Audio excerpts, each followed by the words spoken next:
Alright, so let's go ahead and get some oil filter put on this bugger.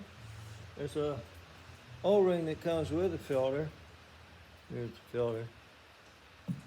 And so just want to make sure you get the old one off all the way plumb. Here's the old one.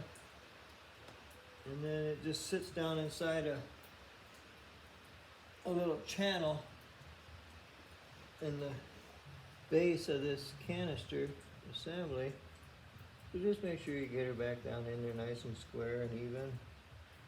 And quite often there's enough residual oil in there from before that you don't have to worry about putting any oil on it. And these old-timey ones like this for sure. I'm just looking at this canister's got some extra glue on it from the factory, so just make sure it's not on your seal for top and bottom. Sides, it shouldn't matter. And then we should be able to just slip this back inside this Dooley Walker and slip her back inside the assembly. And here we go. Get the plug wire out of the way. Slip her down through there. Get her lined up a little bit. Try not to get any dirt inside there. As I can tell, it might be started. I'm not sure yet. Did you start?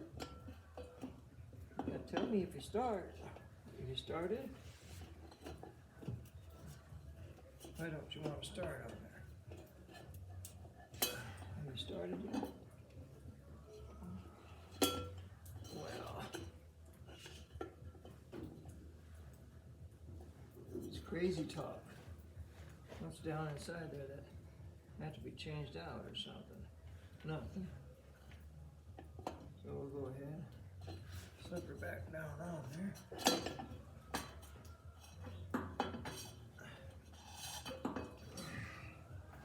Press it a little bit, maybe. Give her a little turn.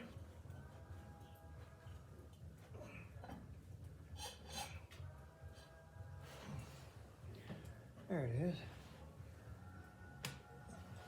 Just had to give her a couple ooga doogas to get her started.